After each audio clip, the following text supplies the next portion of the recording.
구원의 무기한 연기라고 하는 제목으로 여러분과 함께 하나님의 말씀 나누기 원합니다.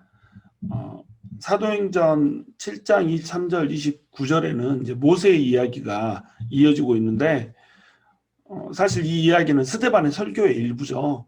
스데반이 예수님을 전하다가 거짓 증거를 하는 사람들의 누명에 휩싸여서 이제 공회에 끌려 들어간 겁니다. 스데반을 지목하는 이제 제목이 세 가지가 있는데 이 제목이 뭐였냐면 모세와 하나님을 모독하는 말을 했다. 나사렛 예수가 성전을 헐고 모세의 규례를 고치겠다 했다는 것을 전했다. 성전과 율법을 거슬러 말했다. 주로 등장하는 것이 성전, 모세의 규례, 율법 뭐 이런 얘기죠. 이들은 땅과 성전과 율법에 대해서 집착을 하는 이런 사람들이었어요. 이스라엘 백성들의 세 가지 집착, 이것은 땅에 대한 집착, 특별히 이제 예루살렘에 대한 집착이죠. 그 다음에 성전에 대한 집착, 율법에 대한 집착, 이것을 들 수가 있습니다. 그것이 복음을 가렸고 그것이 예수님을 볼 수 없게 그 눈을 가려버린 겁니다. 그래서 스데반에게 대제사장이 물어보죠. 이 말들이 다 사실이냐? 지금 이렇게 너에게 죄목을 씌우고 너를 고발했는데 네가 이 말들을 진짜 했냐? 라고 얘기를 하죠. 이 말들은 스데반이 한 얘기가 아니에요. 그래서 스데반은 얼마든지 자기 변론을 할 수 있지만 자기 변론을 하지 않고 예수님을 변론합니다. 재판이 벌어지고 있는데 재판에 대한 자기 변호의 말을 하는 것이 아니라 한편에 훌륭한 설교를 하고 있었던 거예요. 그래서 스데반의 설교의 핵심은 뭐였냐면 구약을 구속사적 관점에서 파노라마처럼 쫙 펼쳐놓고 진행을 하면서 이 구약을 다시 해석을 하는 겁니다. 이전에 이스라엘 백성들이 이스라엘만이 하나님의 선민이다라고 하는 관점에서 이 구약을 읽었다라고 한다면 스데반은 지금 구약이라고 하는 것을 구속사적 관점, 다시 얘기해서 하나님께서 구원을 베푸시기 위해서 역사를 펼쳐가고 있다라고 하는 그 관점에서 구약을 다시 재해석하고 있는 거예요. 이렇게 구약을 해석하면 하나님께서 보내주시기로 하신 그 메시아를 발견하는 관점으로 이제 보게 되는 거거든요. 어떤 분이 메시아고 어떤 일이 벌어질 때에 우리가 메시아인 것을 발견할 수 있는가라고 하는 그런 관점으로 지금 구약 성경을 다시 보고 있는 겁니다. 그런 관점으로 봤을 때 구원이라고 하는 것은 성전과 율법이 아닌 바로 믿음으로 얻어진다라고 하는 것, 하나님께서 주신 언약을 믿는 믿음, 그것을 붙드는 믿음으로 구원이 주어진다라고 하는 것, 이것이 스데반의 설교의 핵심이었어요. 예를 들어서 이스라엘 백성들의 믿음의 조상이라고 불리는 아브라함을 콜링할 때 그 부르심이 어디에서 있었냐 이거죠. 그때는 성전이 아직 세워지기도 전이에요. 성전이 아닌 죄악의 땅 갈대아 우르에서 아브라함을 부르셨다는 겁니다. 또 요셉이 형들의 요셉을 파는 그런 악한 행동으로 인해서 애굽으로 갔는데 애굽에 있을 때에 요셉과 하나님이 동행하심으로 늘 요셉의 하는 일마다 형통했다라고 이렇게 나오거든요. 그러면 요셉과 동행했던 하나님은 성전에 계셨냐 아니면 애굽에 계셨냐? 이때는 성전이 아직 만들어지지도 않지 않았냐? 그리고 아브라함이나 요셉이나 이때 아직 율법이 주어지지도 않았었다. 그러면 성전을 통해서 구원을 받는 것인가? 율법을 통해서 구원을 받는 것인가? 그것이 아니라 이들 모두 성전이 아닌 다른 장소에서 하나님의 임재를 맛보았다. 그러므로 성전이 거룩한 곳이 아니라 하나님의 임재가 있는 곳이 거룩한 것이다. 율법이 구원을 주는 것이 아니다. 이때는 율법이 아직 있지도 않았는데 구원을 베풀지 않았느냐. 그러므로 율법이 아닌 하나님의 약속, 언약의 말씀을 붙드는 믿음으로 구원을 받는 것이다. 이것이 스데반의 설교의 핵심인 거예요. 이 설교를 구속사적 관점에서 구약의 역사들을 쭉 풀어가면서 설명을 한다고 그랬잖아요. 그러니까 이 아브라함과 요셉 이야기 이후에도 사람들의 이야기가 쭉 나오겠죠. 그 중에서도 역시 이 설교의 꽃이 뭐겠어요? 바로 모세가 설교의 꽃이 되는 겁니다. 왜냐하면 이들은 성전과 율법에 대한 집착이 있었잖아요. 특별히 율법에 대한 집착이 이들은 굉장히 강했던 겁니다. 근데 이 율법은 누구를 통해서 주시죠? 모세를 통해서 주시는 거예요. 그러니까 설교의 꽃이 모세가 될 수밖에 없죠. 지금 율법과 복음이라고 하는 것을 대조를 시켜야 되고 율법과 은혜라고 하는 것을 대조를 시키면서 은혜를 통해서 그 은혜를 붙드는 믿음으로 구원을 받는다라고 하는 것을 얘기해 줘야 되기 때문에 모세가 꽃이 될 수밖에 없다는 겁니다. 모세가 너희가 그토록 존경하는 너희의 조상이라고 한다면 그 모세가 예표하고 있는 자가 누군지를 좀 발견해라. 이 얘기를 지금 해주고 있는 것이죠. 23절에 보면 나이가 40이 되매 그 형제 이스라엘 자손을 돌볼 생각이 나더니 이렇게 얘기하고 있습니다. 모세의 인생이 세 부분으로 나눠질 수가 있어요. 모세는 120세를 살았잖아요. 1살부터 40세까지는 애굽의 왕자로 살았었어요. 우리가 어제 이것을 살펴봤었고 이제 오늘 살펴볼 내용 40에서 80세까지는 미디안의 도망자로 모세가 살았습니다. 그리고 80에서 120세까지를 이스라엘의 구원자로 살았어요. 이것이 이스라엘 백성들이 읽는 구약의 줄거리였어요. 그런데 스데반은 오늘 이것을 구속사적인 관점에서 다시 재해석을 하는 거예요. 스데반의 다른 관점은 뭐냐면 40에 이미 모세가 구원을 시도했다는 거예요. 23절 나이가 40이 되매 그 형제 이스라엘 자손을 돌볼 생각이 나더니 이렇게 기록하고 있죠. 그 형제 이스라엘 자손을 돌볼 생각을 하고 지금 모세가 어떤 사건을 벌였다는 겁니다. 지금 애굽 사람 하나가 이스라엘 백성을 학대하는 모습을 보고 애굽 사람을 쳐서 죽인 사건, 이 사건을 지금 기록하고 있거든요. 이 사건을 기록하면서 이 사건이 우발적인 사건이 아니고 그 형제 이스라엘 자손을 돌볼 생각이 났다라고 기억을 하고 있어요. 그러니까 모세는 40세 이전에 이미 자기 정체성을 가지고 있었던 거예요. 나는 히브리 민족 사람이다. 나는 히브리 민족을 위해서 일할 것이다. 나는 히브리 민족, 압제받는 이 히브리 민족을 구원할 것이다. 라고 하는 자기 정체성을 가지고 있었던 겁니다. 그리고 40이 되었을 때 이 사람은 이 구원을 할 생각을 하고 그것을 지금 시도를 하고 있는 거예요. 이것이 스데반이 갖고 있는 독특한 관점인 겁니다. 구속사적 관점에서 이제 보고 있는 거예요. 모세를 통해서 예표된 그리스도의 모습이 여기에 녹아있다라고 하는 관점인 겁니다. 이렇게 해석하는 이유가 뭐냐면 두 번째 예수님이 방문하고 있다는 거예요. 예수님이 두 번째 방문하고 있으니까 지금 예수님을 좀 알아봐라 이 얘기를 지금 해주고 있는 겁니다. 그래서 첫 번째 방문한 모세, 나이가 40이 되었을 때 80세 모세가 방문한 거 말고 40세 때 이미 한 번 방문한 모세를 지금 강조를 하고 있는 거예요. 요셉 때도 마찬가지로 이 관점을 얘기를 했었잖아요. 요셉이 형들에게 팔려가고 나서 애굽의 총리가 된단 말이죠. 이것을 형제들이 첫 번째 방문했을 때 요셉을 알아봐요, 못 알아봐요? 못 알아보잖아요. 그런데 두 번째 방문했을 때 요셉을 알아보더라 이거죠. 또 모세도 40세에 그들을 구원하고자 나타났는데 그를 알아보지 못해요. 그런데 80세에 모세가 떨기나무에서 하나님의 콜링을 받고 다시 그들 앞에 나타났을 때 이스라엘의 구원자로 섰다는 거예요. 재차 방문했을 때 요셉 때도 형제들이 요셉을 알아봤고 모세 때에도 이스라엘 백성들이 모세를 알아봤다는 겁니다. 지금 현재 예수가 재차 방문 중이라는 거예요. 예수님께서 오셔서 이스라엘 백성들에게 은혜를 베푸시고 십자가에서 달려서 죽기까지 그들은 예수님을 알아보지 못했어요. 그래서 예수님을 죽였어요. 그런데 예수님이 지금 천상으로 올라가셔서 성령을 보내주시고 그 성령님의 역사로 말미암아서 엄청나게 놀라운 능력들, 놀라운 은혜들이 지금 이들 가운데 펼쳐지고 있다는 말이에요. 그러니까 그 예수님이 성령님을 통해서 재차 너희들을 방문하고 있다라고 하는 것이 명확히 그 증거들로 제시되고 있는데 너네는 왜 못 알아보냐. 이 재차 방문 중인 예수 그리스도를 좀 알아봐라. 이 얘기를 지금 스데반은 구속사라고 하는 관점에서 구약을 설교하면서 얘기를 하고 싶은 겁니다. 그래서 이 스데반은 다른 관점으로 접근을 하는 거예요. 나이가 40이 되어서 형제가 압제받는 것을 견디지 못하고 압제자를 쳐서 죽인 이 행위, 이것이 모세가 구원자로 첫 번째 자기 모습을 드러낸 거라는 겁니다. 지금 예수님도 모세와 마찬가지로 첫 번째 드러냈기 때문에 두 번째 때는 알아봐라 이 얘기를 하고 있는 거죠. 24절에 보면 한 사람이 원통한 일 당함을 보고 보호하여 압제받는 자를 위하여 원수를 갚아 애굽 사람을 쳐 죽이니라 이렇게 나와 있죠. 한 사람이 원통한 일을 당하고 있어요. 이 한 사람은 누구죠? 히브리 사람이에요. 자기 형제예요. 근데 애굽 사람에게 지금 압제를 받고 있는 겁니다. 히브리 사람들은 애굽 사람들에게 지금 엄청난 학대를 받고 있어요.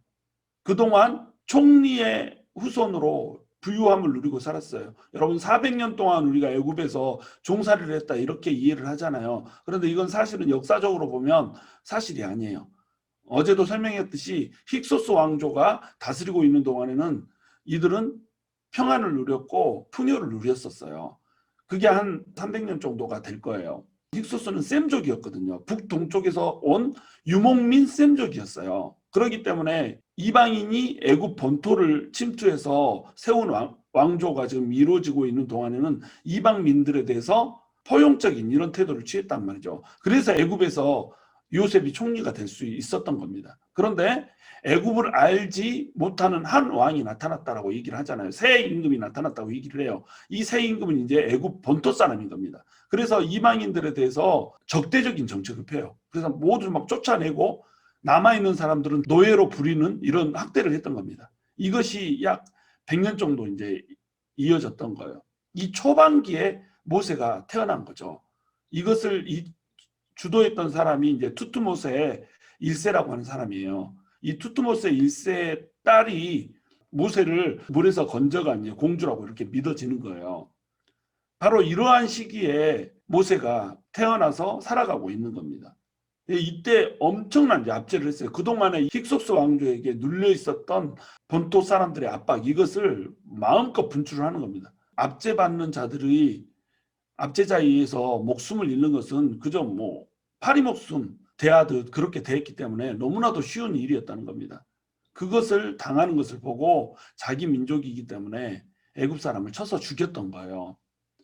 이것을 이제 스데반은 구속사적인 해석을 하는 겁니다. 압제받는 자를 모세가 돕고 있다. 그리고 압제자를 쳐 죽였다. 그러면서 스데반은 예수님을 이제 발견하는 겁니다. 여기서 예수님이 왜 이 땅에 오셨냐? 자기 압제받는 백성을 사랑했기 때문에 이 땅에 왔다. 한 사람이 원통한 일 당함을 보고 압제받는 자를 위하여서 원수를 갚아 애굽 사람을 쳐 죽였듯이 예수님도 이 땅에 와서 압제받는 자기 백성들을 위해 자기 백성들을 보호하기를 원했고 압제자인 마귀를 쫓아내고 귀신을 몰아내며 질병을 고치는 이런 일들을 하지 않았느냐. 예수님께서는 마귀의 일을 멸하려고 이 땅에 오셔서 그 일들을 실제로 공생의 3년 동안에 하시고 십자가에 달려서 죽으셨다. 지금 이 얘기를 하고 싶은 거죠. 25절에 그는 그의 형제들이 하나님께서 자기의 손을 통하여 구원해 주시는 것을 깨달으리라고 생각하였으나 그들이 깨닫지 못하였더라. 모세는 하나님께서 자기 손을 통해서 이스라엘 백성들을 구해줄 것이라고 하는 거, 이것을 깨달으라고 생각했어요. 그런데 이스라엘 백성들은 깨닫지 못했던 겁니다. 이거는 출애굽기에서는 이 내용은 나오지 않는데 스데반이 이렇게 성령님의 감동으로 이 해석을 지금 하고 있는 거예요. 왜냐하면 모세는 모세의 이야기가 아니고 이스라엘은 이스라엘의 이야기가 아니에요. 모세는 예수님을 예표하기 위한 얘기고 이스라엘은 구원받아야 될 전 인류에 대한 얘기란 말이죠.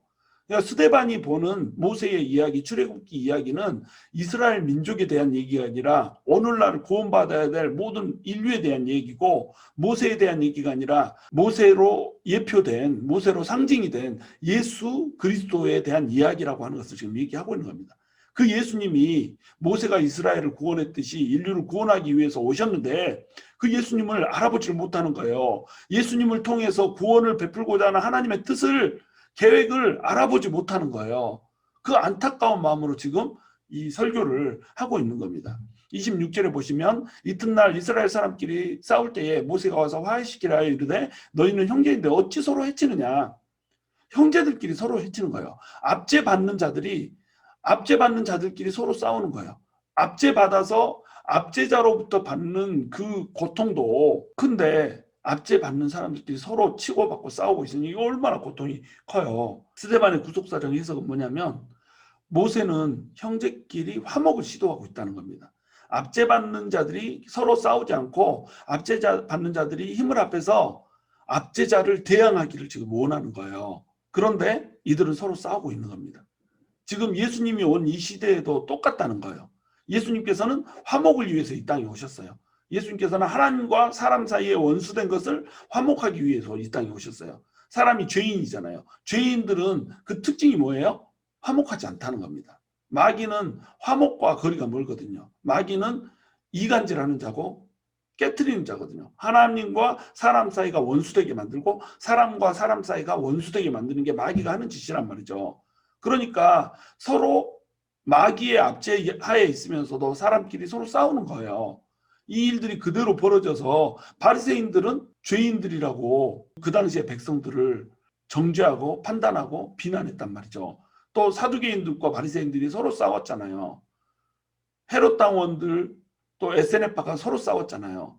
이들의 적은 누구예요? 사람들이 아니고 형제 자매들이 아니고 마귀란 말이죠. 우리의 적은 마귀라는 거예요. 지금 이 시간에도 나는 네 형제다.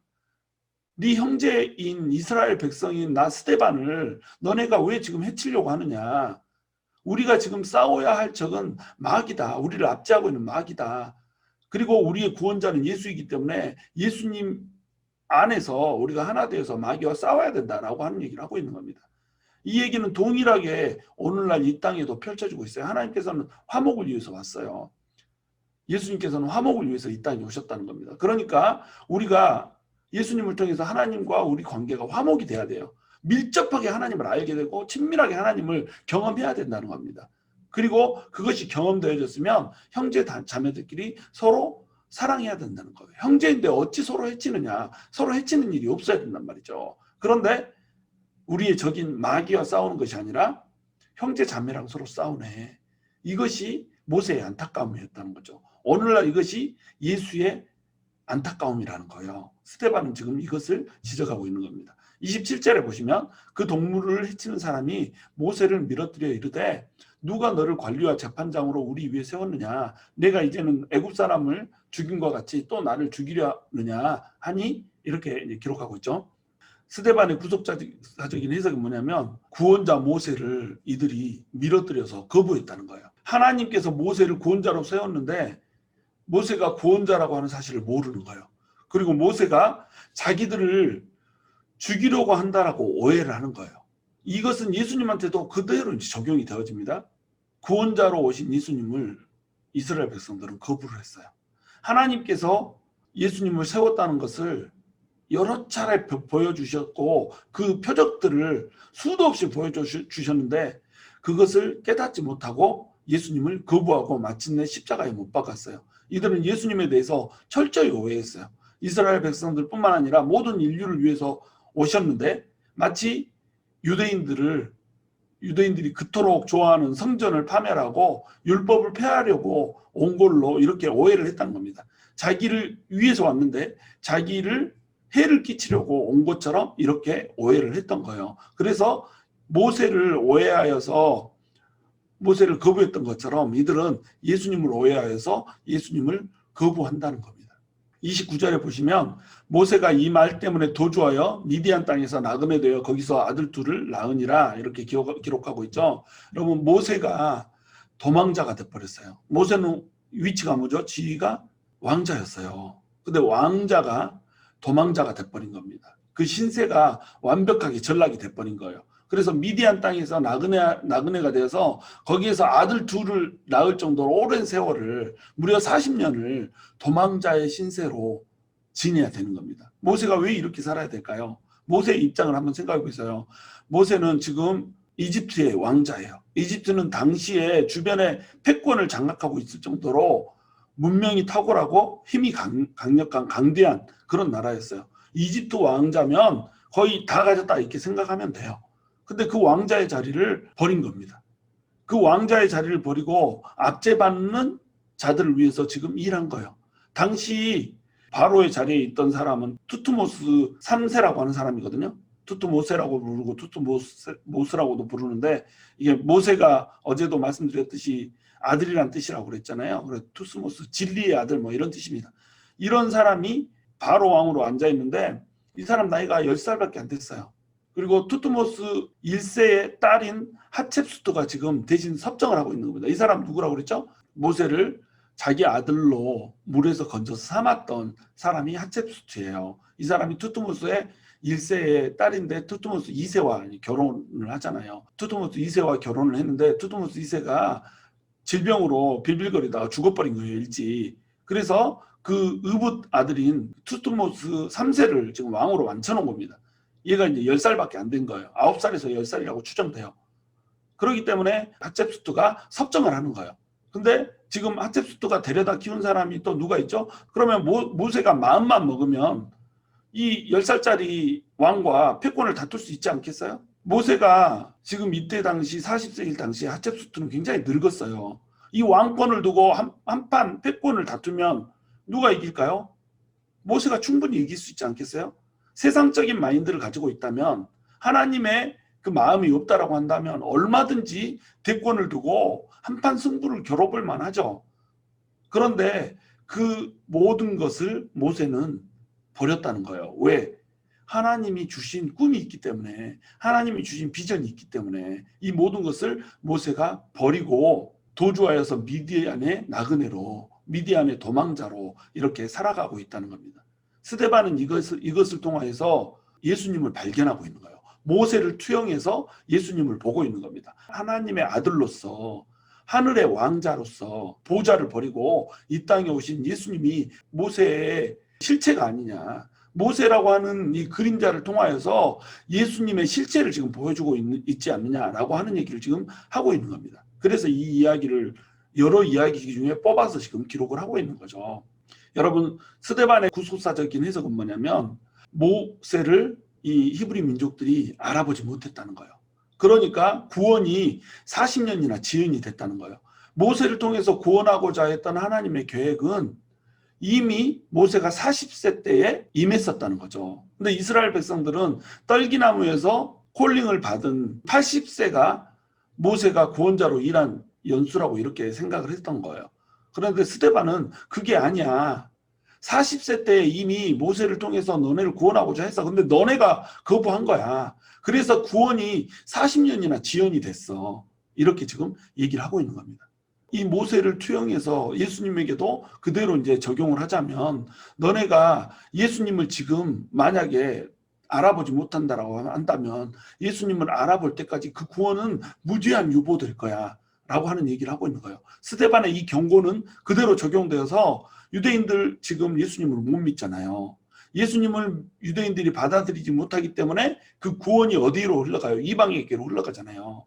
유대인들이 구원자를 알아보지 못하기 때문에 구원자의 손길이 잠시 유대인들을 떠나서 이방인에게로 퍼지는 겁니다. 그러면 이방인들이 다 믿을 때까지 유대인들에게는 구원이 유보가 된다는 거예요. 그들이 예수님을 알아보고 예수님을 구원자로 섬길 때까지 구원은 무제한 유보된다는 겁니다. 그러니까 다시 온 예수, 지금 이 예수를 발견해라. 스데반은 이 얘기를 하고 있는 거예요. 경고를 하고 있는 겁니다. 너네가 지금 예수를 발견하지 못하면 구원이 무제한 유보된다. 지금 온 예수를 발견해라 라고 하는 메시지를 주고 있는 거예요. 여러분, 이 이야기를 우리는 어떻게 적용할 수 있을까요? 우리는 이미 예수님을 발견했어요. 십자가에서 죽으시고 재차 오신 예수님을 발견했어요. 그래서 우리에게는 구원이 임했어요. 그러나 우리의 삶 가운데 예수님께서는 지속적으로 우리를 찾아오세요. 우리의 모든 아픔과 문제들 가운데, 고통 가운데, 슬픔 가운데, 즐거움 가운데 예수님께서 나를 더 깊이 알아라, 나를 더 섬세하게 만져라, 나를 더 구체적으로 체험해라 라고 지속적으로 예수님을 우리를 찾아온다는 거예요. 어떤 문제가 생겼다 그러면 이 문제를 통해서 하나님께서는 예수님을 더 깊이 체험하고 발견하기를 원하시거든요. 그 문제를 통해서만 발견할 수 있는 예수님을 우리가 알아보기를 원하거든요. 그래서 문제가 허락되는 겁니다. 하나님께서는 우리의 문제를 일거에 날려버릴 수 있으세요. 하나님께서는 우리를 행복하게 해주실 수 있고 형통하게 해줄 수 있고 번영시켜 줄 수 있어요. 그런데 문제들을 놓는단 말이에요. 문제들을 앞에다 놓아놓고, 장애들을 앞에다 놔놓고, 풍랑과 파도들을 앞에다 놔놓고, 비바람을 앞에다 놔놓고 이것을 통과하라는 거예요. 이거 통과하면서 지금 이 문제들 가운데, 문제 너머에, 장애 너머에 찾아오신 그 예수 그리스도 발견하라는 거예요. 그 예수님을 발견하면 구원이 임할 거라는 거죠. 그런데 발견하지 못하면 이 문제를 통해서 오는 그 구원은 예수님을 발견할 때까지 유보된다는 거예요. 여러분, 너무나도 꼴보기 싫고 힘들게 하는 사람이 있어요. 이거 극복해야 되는 거예요. 이거 극복하지 못하면 하나님께서 그 사람을 제쳐주더라도 더한 사람을 보내서 그 시험을 통과하게 하세요. 물질의 시험을 통과하지 못하잖아요.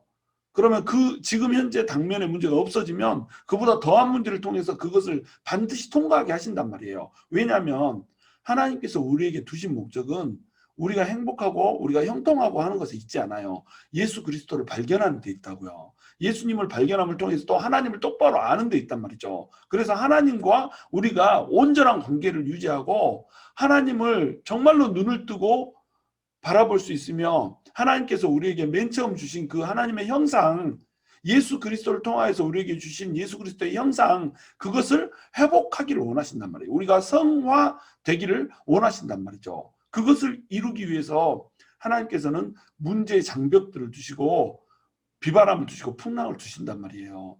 그거를 우리가 통과해야 된다는 겁니다.